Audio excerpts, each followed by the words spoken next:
महेंद्रगढ़ के प्रदीप व उसके परिजनों के साथ मनाली में मारपीट की गई। उसने गांव सतनाली में घर लौटने के बाद बताया कि हम किराए की स्कूटी पर सवार होकर टेलीफोन एक्सचेंज के पास पहुंचे थे। वहां ट्रैफिक जाम था। कुछ स्थानीय लोगों ने स्कूटी हटाने को कहा और फिर अचानक हमारे परिवार पर हमला कर दिया। घटना का वीडियो सोशल मीडिया पर वायरल हुआ तो पुलिस हरकत में आई। सतनाली गाँव के प्रदीप ने बताया कि वह अपनी पत्नी, भाभी, जीजा, बहन, जीजा के भाई और बच्चों के साथ मनाली घूमने आए थे। मारपीट में उसकी पत्नी के साथ 4 माह की बच्ची भी नीचे गिर गई। आरोपी एक कार में सवार होकर फरार हो गए। प्रदीप ने बताया कि सूचना के करीब 1 घंटे बाद पुलिस मौके पर पहुंची। वहां मौजूद किसी स्थानीय व्यक्ति ने उनकी मदद नहीं की। प्रदीप ने बताया कि जब पुलिस उन्हें सरकारी अस्पताल ले गई तो वहां दवाई व इंजेक्शन भी उपलब्ध नहीं थे। सब बाहर से लाने को कहा गया। प्रदीप के अनुसार ट्रैफिक जाम में फंसे थे। कुछ स्थानीय लोगों ने उनसे स्कूटी हटाने को कहा। इसी बात को लेकर बहस शुरू हो गई, जो देखते ही देखते मारपीट में बदल गई। लोगों ने उनके परिवार के साथ बुरी तरह मारपीट की। वहीं मनाली पुलिस ने शिकायत के आधार पर मामला दर्ज कर कार्रवाई शुरू कर दी है। प्रदीप ने बताया कि उनकी मदद वहां उपस्थित किसी स्थानीय ने नहीं की। उसके बाद उन्होंने वीडियो बनाया और सोशल मीडिया पर वायरल कर दिया। वह वीडियो में बोलते हुए नजर आ रहा है कि यह मनाली घूमने के लिए कोई न आए, अगर आए तो अपने साथ अपना इंतजाम करके आए। उन्होंने बताया कि उनके पिता बीमार रहते हैं, इसलिए वे उनको छोड़कर बाहर कहीं नहीं जा सकते। प्रदीप ने बताया कि जब पुलिस उनको सरकारी अस्पताल में ले गई, वहां पर दवाई व इंजेक्शन भी उपलब्ध नहीं थे। उनको बाहर से लाने के लिए कहा गया। मेरा नाम डॉक्टर प्रदीप सोनी है, मैं सतनाली से हूँ। हम मनाली गए थे मेरे रिश्तेदारों के साथ घूमने के लिए। मेरी मैडम थी, बहन थी, जिया जी थे, उनके भाई थे। हम लोग घूमने के लिए गए थे मनाली।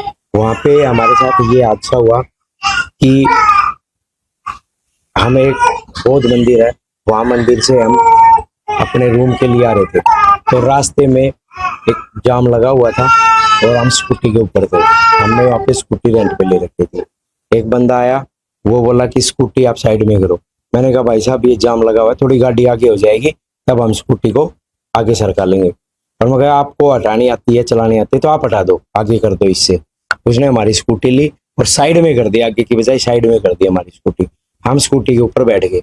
पीछे जो हमारे रिश्तेदार थे वो आए, उन्होंने सोचा क्या बात हुई, वो उनसे पूछने के लिए आए क्या बात हुई।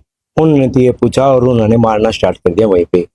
पहले 2 लोग थे, फिर वो 8-10 लोग हो गए। उन्होंने हमारे को मारपीट करी। हमारे हथियार भी ले रहे थे, लाठी डंडे? नहीं, उनके पास कोई हथियार नहीं थी, वो लोकल बंदे थे वहाँ के। कोई वहाँ पे पार्किंग है, यूनियन थी वहाँ पे, कोई यूनियन वाले लोग आ गए और उन्होंने मारपीट स्टार्ट कर दी। अच्छा, इसके बाद पुलिस को क्या? पुलिस को मैंने 3-4 बार कॉल करी है। मैं ट्रैफिक पुलिस के पास भी गया, उन्होंने कहा मेरे को इस थाने वाले काम करेंगे, उनका काम है, वो आ रहे हैं। मैंने 2-3 बार कॉल करी, पुलिस 1 घंटे के बाद वहाँ पहुंची है। जब हमारे को अच्छी खासी चोट लग चुकी थी, उसके बाद वो पुलिस वहाँ पहुंची। मेरे को, मेरी वाइफ को और मेरे रिश्तेदार को चोट आई। तो क्या मांग करते हैं आप? हम सरकार से मांग करते हैं कि जो टूरिस्ट घूमने जाते हैं उनके साथ अगर ऐसे हादसे होंगे तो कौन अपने बीवी बच्चों को लेके घूमने जाएगा। जहाँ हम घूमने जाते हैं उन लोगों का हमारे घूमने से ही, वहां पे जाने से ही उनका घर परिवार चलता है। वो लोग हमारे ऊपर ही ऐसे ही वारदात करेंगे, ऐसे ही हमारे साथ लड़ाई झगड़ा करेंगे तो हम कहाँ सेफ? हम अपने बीवी बच्चों को अकेला ले नहीं जा सकते, या फिर वहां पे उनके बराबर का गुंडागर्दी वाला वो जाए। शरीफ आदमी की तो मरोगे, वो तो जा नहीं सकता कहीं पे टूरिस्ट जगह पे। ये कितने बजे की घटना? ये शाम को 5 बजे के करीब लगभग घटना है वहाँ पे, और कोई लोकल बंदे ने वहाँ सपोर्ट नहीं किया हमारे को। ये तो हम थोड़े ठीक ठाक थे, हमने उनसे बचाव कर लिया हमारा, नहीं तो हो सकता है कि अच्छा कुछ बड़ा भी हो जाए। कब गए थे? हम यहाँ से 20 तारीख को शाम को गए थे। किन किन को चोट लगी? मेरे जिया जी को चोट लगी है, मेरे को चोट लगी है और मेरी वाइफ को चोट लगी। FIR दर्ज कर ली गई? FIR दर्ज कर ली। वहाँ पे मेरी MLR जो थी उन्होंने वो कटवा दी थी और FIR मेरी दर्ज हो चुकी है। बट वहाँ पे सरकारी हॉस्पिटल में मेरा कोई ट्रीटमेंट नहीं हुआ। उन्होंने मेरे को फर्स्ट एड के तौर पे एक छोटा सा सिलिंग लगाया, और वहाँ सरकारी हॉस्पिटल में सबसे बड़ी बात कि मेरे पैसे से मेरे को डाइक्लोफेनिक इंजेक्शन मेरे पैसे से मंगवा के लगा रहे हैं। तो अगर क्या सरकारी हॉस्पिटल में डाइक्लोफेनिक इंजेक्शन नहीं है? एक्सरे के लिए मैंने बोला कि एक्सरे की मशीन खराब है, आप प्राइवेट साइड से एक्सरे करवाओ। वहां से मैंने कहा कि आप मान्य करोगे इस एक्सरे को? बोले हम मान्य नहीं करेंगे। तो मेरे पैसे भी वेस्ट वहाँ पे और मेरा काम भी नहीं होना। उन्होंने बोला कि आप यहाँ से रेफर हो जाओ। अब जब जहाँ से रेफर किया वहाँ पे 50 किलोमीटर दूर हॉस्पिटल, मेरे छोटे बच्चे, मैं वहाँ पे कब तक घूमता रहूंगा?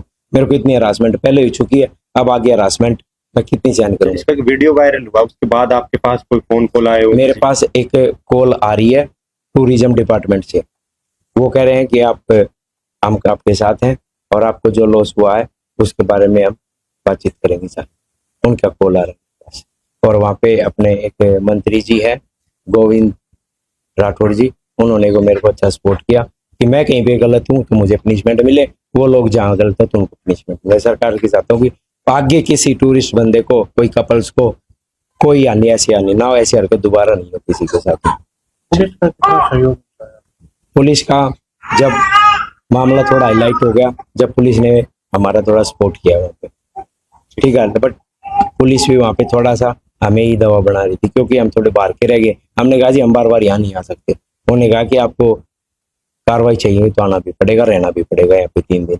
अब मेरा बजट भी खत्म हो चुका था, इतने 3 दिन के टूर पे गए थे हम, और फिर मैं सोचा कि अब यहाँ पे और हरासमेंट होनी है, मैं अपने बच्चों को लेके ना और अपने बच बचाव करके मैं तो अपने घर